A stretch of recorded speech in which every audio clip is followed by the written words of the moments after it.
Finalmente, o que nós esperamos há tantos anos aconteceu. Essa informação tinha que parar o Brasil agora e circular em todas as redes sociais. Isso aqui muda o jogo completamente. O que você vai ver agora muda completamente o cenário. Para você entender e resumir, Lula votou favorável à anistia. O Luiz Inácio Lula da Silva votou favorável à anistia a crimes como tentativa de abolição do Estado Democrático de Direito, Estado de Direito, grupos armados. Ele votou.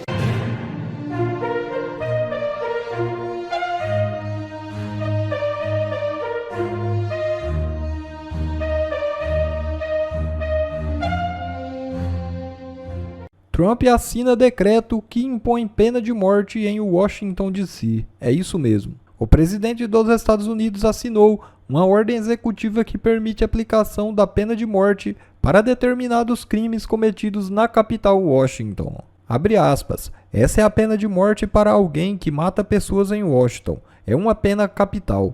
É uma pena capital muito interessante para a cidade capital do nosso país. Não podemos permitir que isso aconteça, e se acontecer, é pena de morte para quem fez isso, afirmou Trump a assinar a ordem executiva no Salão Oval. A ordem executiva do presidente determina que procuradores federais peçam pena de morte em todos os casos cabíveis, como, por exemplo, os famosos casos da garota ucraniana assassinada no trem e o ativista político Charlie Kirk assassinado durante palestra. A nova ordem de Trump é que esses crimes sejam punidos com a morte. Generais reagem a risco de Estados Unidos tirar visto de comandante do exército. É isso mesmo. Após ser revelado que os Estados Unidos estuda revogar o visto do comandante do Exército, Thomas Ribeiro Paiva, o adido militar brasileiro em Washington, general Maurício Vieira, consultou militares americanos sobre o caso. Durante conversas, os militares brasileiros ponderaram que eventuais problemas governamentais não deveriam afetar o histórico de cooperação dos dois exércitos. A revogação do visto de Thomas Paiva passou a ser discutida pelos Estados Unidos como forma de sanção, com base na tese de que o general teria sido indicado ao posto por Alexandre de Moraes. O Departamento de Estado americano mapeou reuniões entre Moraes e o general Thomas e garantiria respaldo à cúpula militar nas decisões do ministro. Lula é desmascarado. Deputado Gustavo Gayer prova que o descondenado assinou anistia para crimes contra o Estado Democrático de Direito. É isso mesmo. Essa informação tinha que parar o Brasil agora e circular em todas as redes sociais, principalmente nos deputados federais, senadores e nos ministros da nossa Suprema Corte. Isso aqui muda o jogo completamente. Vocês sabem, estão acompanhando essa narrativa enfiada goela abaixo de que a anistia ela é inconstitucional para golpes contra o Estado Democrático de Direito ou tentativa de golpe contra a democracia. É ou não é? Nós estamos sendo martelados com essa narrativa todos os dias. Só que o que você vai ver agora muda completamente o cenário. Vamos lá. O senador Jorge Seife publicou recentemente, está aqui, ó, fez essa publicação que eu quero mostrar para vocês. Só vamos ler, lê ela comigo. Pessoal, segue grande descoberta histórica e legislativa referente à possibilidade e constitucionalidade de anistia a crimes de golpe de Estado e congêneres. Descobrimos que a questão da anistia de crimes contra a ordem constitucional e o Estado Democrático foi objeto de deliberação específica por ocasião da aprovação da Constituição de 1988, e que os constituintes decidiram na ocasião que a anistia de crime de golpe de Estado e congêneres é possível. Cara, isso aqui é só o começo. Foi decidido especificamente que é sim possível dar anistia para crimes contra o golpe de Estado. Não que tenha acontecido algo nesse sentido no Brasil, mas esta é a narrativa do Alexandre de Moraes.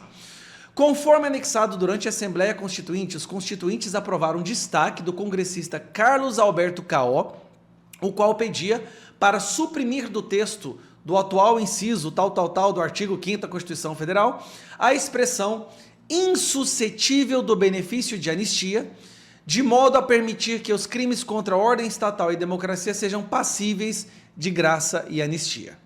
Foram 281 votos favoráveis à aprovação do destaque contra 120 votos contrários.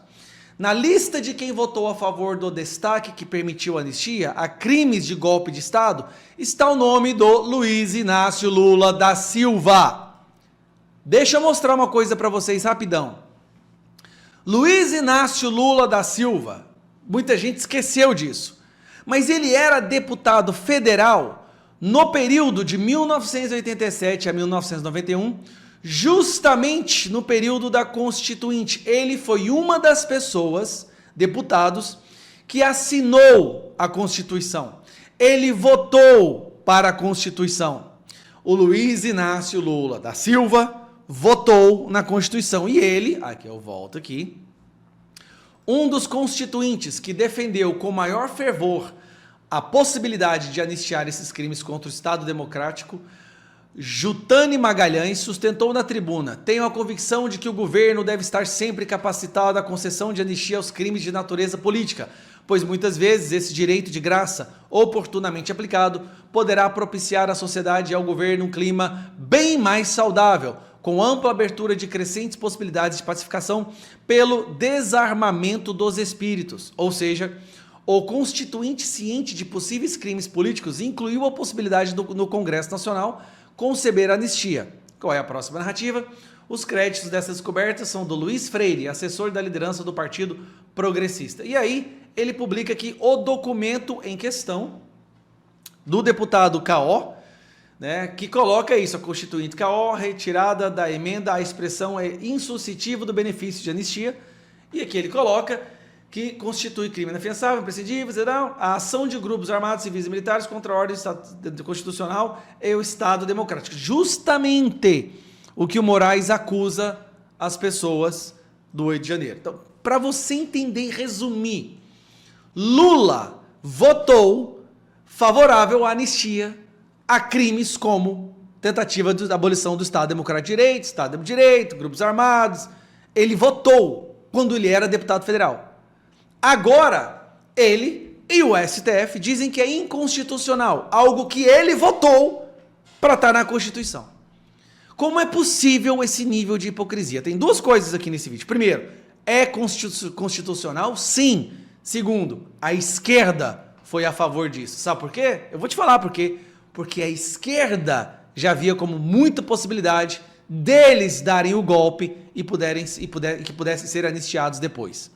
O que acontece é que agora estão acusando de um suposto golpe à direita, que nunca aconteceu e nem foi tentado, e eles querem prender essas pessoas inocentes. Anistia geral, total e restrita. É isso ou não é nada? Vamos ser sinceros, desde que saiu essa tal Magnitsky, a sensação que os ministros do STF, principalmente Alexandre de Moraes, teve, é de que isso não vai dar em nada, não vai acontecer nada, não vai mudar a vida de ninguém. E eu acho que até você, em certos momentos, também ficou meio frustrado, pensando: ah, cara, aquilo que falaram que era uma bomba não passou de um traquezinho. Parece que as coisas mudaram. Primeiro, veio a Magnitsky para a esposa, para o escritório de advocacia, para o Instituto do Alexandre de Moraes. O site do escritório de advocacia acabou de ser derrubado porque ele estava hospedado em uma empresa nos Estados Unidos. E aí depois fica aquela dúvida: mas e aí, os cartões de crédito foram derrubados? As contas foram derrubadas ou não? Recentemente saiu uma matéria do Banco do Brasil falando que não tinha sido o Banco do Brasil que cortou o cartão de crédito dele, mas um outro banco qualquer. Bom, qualquer que tenha sido os efeitos da Magnitsky, uma coisa eu posso garantir: aquele que impôs a Magnitsky começou a investigar, ver se ela teve efeito ou não. Como você sabe, o Banco do Brasil disse abertamente que iria proteger o Alexandre de Moraes. Eu acho que isso não vai dar certo. Tem um jornalista que, no que diz respeito ao que está acontecendo lá fora, ele é o que mais você pode confiar. Que é esse aqui, ó. Eu nem sei o nome dele, mas normalmente quando ele fala alguma coisa é exatamente o que está acontecendo. Eu acredito que ele tem fontes seguras de dentro lá da Casa Branca, pessoas próximas ao gabinete do Donald Trump ou até mesmo no Departamento de Estado. O que ele disse nesta participação dele na Globo, na CNN, é estarrecedor, tá? Eu não vou nem dar opinião, porque o Banco do Brasil já está me processando, dizendo que eu estou querendo assustar o povo. Não, vamos fazer o seguinte: escute só o que esse jornalista tem para falar e me fala se o Banco do Brasil está em maus lençóis ou não. A sensação de fontes minhas era de que é iminente a adoção de sanções contra o Banco do Brasil, É claro que o Trump pode mudar de ideia, a coisa é concentrada muito nas mãos dele, naturalmente seria uma decisão do Tesouro americano. No passado, outros bancos foram multados, né, pelos Estados Unidos por violar regras relacionadas com países sancionados. Então, o BNP Paribas francês teve a maior multa, que foi de 9 bilhões de dólares. 9 bilhões de dólares em multa. Em reais, isso seria aproximadamente, o quê? 60 bilhões de reais em multa que o Banco do Brasil pode sofrer. Ah, Gustavo, mas o que acontece se ele não pagar a multa? Ele seria completamente cancelado, cortado do sistema financeiro internacional, o que faria com que ele deixasse de existir, basicamente. E outros bancos também sofreram esse tipo de multa. Além disso, já está sendo preparada uma tarifa, igual a que nós estávamos falando que foi aplicada contra a Índia, seria aplicada também contra o Brasil, que importou 12 bilhões e meio de dólares da Rússia. Só um detalhe, o Brasil triplicou a compra de petróleo da Rússia, não porque está precisando comprar petróleo, mas foi uma forma que ele encontrou de financiar o país invasor. O Brasil está ajudando a financiar a invasão da Ucrânia, tá? E por isso sofrerá mais sanções. Isso não tem nada a ver com Eduardo Bolsonaro ou com Bolsonaro.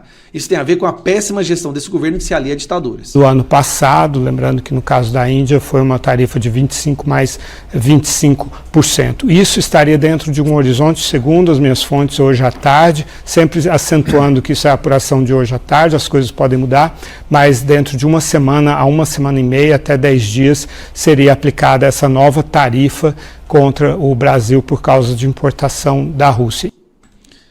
Então vamos analisar com carinho. Nós estamos aí possivelmente prestes a enfrentar uma multa bilionária contra o Banco do Brasil, porque de acordo com investigações e uma apuração profunda feita pela OFAC, o Departamento de Estado, o Banco do Brasil não está acatando a sanção da Magnitsky. Beleza, deixa eu explicar, isso é uma prerrogativa do Banco do Brasil? É. Só que há consequências de qualquer banco ou instituição financeira que não obedeça à sanção, a listas de sancionados da OFAC do Departamento de Estado. Quais são elas? Ser cortado do sistema bancário internacional, não fazer mais conta ou ter nenhum câmbio com nenhuma empresa dos Estados Unidos, e os Estados Unidos é o país maior consumidor do mundo. Não tem como você viver enquanto banco sem os Estados Unidos. Isso não tem como. E os Estados Unidos souberam usar isso a seu favor. Agora, a presidente do Banco do Brasil, que foi colocada lá pelo governo Lula, que é uma daquelas militantes fervorosas, está decidida a afundar essa instituição, um banco do nosso país, para proteger Alexandre de Moraes. Não tem como ganhar nessa guerra. O site do escritório foi derrubado. Mais sanções virão. E você vai descobrir em pouco tempo. Vai vir e-mail, Netflix, Prime, Spotify, alugar casas pelo Airbnb, empresas aéreas. Nenhuma vai aceitar mais, nem Moraes, nem a esposa.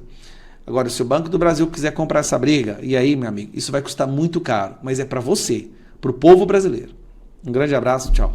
Finalmente, o que nós esperamos há tantos anos aconteceu. O presidente nacional da OAB grava um vídeo revoltado, indignado, com sangue nos olhos, para defender os advogados do Brasil. Nossa, quanto tempo a gente está esperando isso? Para pensar, nos últimos anos, Alexandre de Moraes humilha advogados, impede defesas orais, manda processar advogado por estar defendendo cliente. Os advogados dos prisioneiros de 8 de janeiro sofrem perseguição, são multados. O advogado Daniel Silveira foi multado por defender o seu cliente. Sebastião Coelho foi colocado em inquérito. Temos aí advogados recebendo busca e apreensão. Tudo porque eles estavam defendendo os prisioneiros do 8 de janeiro. Ele humilha os advogados no plenário do STF, humilha. E depois, quando estava feio demais, porque as defesas dos advogados mostravam quão ditatorial, né, e arrogante ele era, ele decidiu que não ia ter mais sustentação oral, acabando com a defesa dos clientes. Mas agora acabou, porque finalmente este cidadão aqui, o Beto Simonetti, sai em defesa dos advogados. Só tem um problema. Não são dos advogados que foram humilhados, perseguidos pelo Alexandre de Moraes. Não, porque esses até o Simonetti já fez notinha defendendo o Alexandre de Moraes. O presidente da OAB Nacional faz um vídeo pela primeira vez indignado com a forma que os advogados dos corruptos vagabundos do INSS foram tratados na CPMI. É isso mesmo. É exatamente isso. Revoltado porque aqueles advogados de corruptos que recebem milhões não foram bem tratados na CPMI. Agora, os advogados dos prisioneiros do 8 de janeiro, esses, nem ser humano direito é. Com vocês, o presidente nacional da OAB. O do INSS é inaceitável. Não se combate irregularidades atropelando a Constituição. A forma como foi tratada a atuação legítima de um advogado no exercício da defesa técnica de um convocado ultrapassou todos os limites. A OAB respeita o parlamento, mas exige o mesmo respeito às prerrogativas da advocacia. Por que isso nunca foi falado quando Moraes esculacha, humilha, impede direito de defesa, não entrega, não dá acesso aos autos dos prisioneiros do 8 de janeiro? Para qualquer... Para os meus advogados. Para os meus advogados que muitas vezes têm que viajar para Brasília pegar um advogado do ofício, que não são recebidos, que não conseguem ser ouvidos. Por que para eles não tem nada? O advogado é a linha de frente da defesa dos direitos do cidadão brasileiro. O sigilo profissional é inviolável, porque assegura o direito de defesa e está protegido, sim, pela Constituição. Eu registro aqui a minha solidariedade e faço um desagravo público ao advogado Kleber Lopes, e dizendo que tomaremos providências, o Conselho Federal e a OABDF, com o apoio das demais seccionais, através do diálogo, mas também das ações cabíveis. Já estabelecemos o diálogo com o presidente da CPMI, o senador Carlos Viana, que tem se mostrado atencioso com a advocacia e certamente adotará as medidas necessárias para que os direitos, as garantias e as prerrogativas da nossa profissão sejam resguardados. E assim, a OAB continuará atuando e jamais recuará. Tigrão com o Congresso e gatinho adestrado com o STF. Tchutchuca que fala, né? Tigrão com o Congresso e tchutchuca com o STF. Tchutchuca do Alexandre de Moraes. Me desculpa, com todo respeito. O que eu conheço de advogado que foi humilhado, esculachado, sem ter direito a defender seus clientes e perseguidos porque defenderam seus clientes, porque eles eram de direita, patriotas e conservadores, eu já perdi as contas. Eu nunca vi nenhuma manifestação com tanto calor, com tanta paixão, com tanta emoção para nenhuma dessas pessoas. Agora, para advogado de corrupto, dos piores corruptos que o Brasil já viu, aí não. Aí toda a defesa é necessária, até o ponto de gravar um vídeo. Soltou algumas notinhas aqui e ali, notas defendendo o Alexandre de Moraes, mas agora grava um vídeo para defender advogado. Por quê? Será que é porque eles recebem milhões e os advogados dos prisioneiros políticos não conseguem receber? Muitas vezes trabalham de graça? É triste ver o que aconteceu com a AB. E eu vou te falar uma coisa, presidente, com todo respeito. O que tem de advogado no Brasil revoltado com a AB é impressionante. Revoltado por todo ano ter que ir lá e pagar a OAB, um instituto que não faz nada por eles, nada. Advogados que não podem nem sequer defender, fazer uma sustentação oral dos seus clientes agora, mandar videozinho. Eu vou falar uma coisa para você, se eu fosse um advogado e pagasse a OAB, eu ia mudar de profissão, porque não dá. Assim, a OAB é uma espécie de sindicato dos advogados, mas é o pior sindicato que eu já vi, que for para defender mesmo, advogado não defende, a não ser que seja advogado milionário de corrupto. Aí merece até videozinho para defender. Simonetti, com todo respeito, eu peço que essa paixão em defesa desse advogado Kleber, que seja feita a mesma coisa pelas centenas de advogados que estão sendo humilhados, que estão conseguindo defender os seus clientes, que estão vendo por devido processo legal não ser seguido, que estão sendo colocados em inquéritos por defender os seus clientes. Por que deles nada é falado? Tá na hora de você falar, hein? Olha só, esse é o Brasil. O mundo gira, diz a matéria. Sérgio Moro será julgado por Zanin no STF. Ex-advogado de Lula e presidente da primeira turma do STF, Zanin julgará embargos apresentados por Moro em ação que envolve Gilmar Mendes. Quem lembra desse caso? O Sérgio Moro fez uma brincadeira, literalmente isso, uma brincadeira em uma festa junina no clube e foi denunciado por crime de calúnia. Um absurdo jurídico, uma denúncia completamente infundada. Independentemente se você gosta ou não gosta, é fã ou não é fã do Sérgio Moro. É absurdo você denunciar alguém que fez uma piada, que fez uma brincadeira, mas esse é o Brasil. Fato é que Sérgio Moro foi denunciado no STF, a denúncia foi recebida e agora o Zanin faz parte do quórum que vai processar e julgar o Sérgio Moro. Mas por que isso chama atenção? Porque Zanin foi advogado do Lula. E se eu me recordo bem, Lula disse que um dia se vingaria de Sérgio Moro. Eu lembro muito bem disso. Por exemplo, de vez em quando ia um procurador, entrava lá de sábado ou de semana para visitar se estava tudo bem. Entrava 3 ou 4 procuradores lá e perguntava tudo bem, falava, não está tudo bem, só vai estar bem quando eu fuder esse Moro. Sabe? Não, vocês cortam a palavra fuder aqui. Não, Engraçado, né? Nossa, como engraçado. Esse vídeo aqui é famoso também, ó. Então, pela ordem, eu gostaria de que Vossa Excelência identificasse qual é a testemunha que disse isso e qual foi a exata fala dessa testemunha, para que se pudesse saber de onde foi Ó a cara dele, como ele gosta do Sérgio Moro. tirada essa afirmação. Teve acusados e testemunhas que disseram isso, inclusive o acusado na última semana. Que nós sim, ouvimos. doutor Moro, posso falar? Uhum. Eu quero evitar Claro. que o senhor brigue muito com o meu advogado. Não, é Eu o vou seu tentar. advogado que está brigando, Eu vou doutor. tentar. Eu, na verdade, estou tentando fluir com a audiência. Eu quero que o senhor pare de brigar com o meu advogado. Hoje, presidente da primeira turma do STF, que já julgou e condenou o meu maior opositor político, Bolsonaro, e agora vai julgar aquele que eu disse ser o meu maior inimigo. Isso é o processo brasileiro. Eu sou Jeffrey Chiquini, sou advogado e deixo aqui um grande e forte abraço a todos. Bom pessoal, esse foi mais um vídeo, eu espero que vocês tenham gostado. Se vocês gostaram, deixa o like aqui para fortalecer nosso canal. Logo eu volto trazendo mais informações da política para vocês. Um forte abraço, fiquem todos com Deus e até a próxima.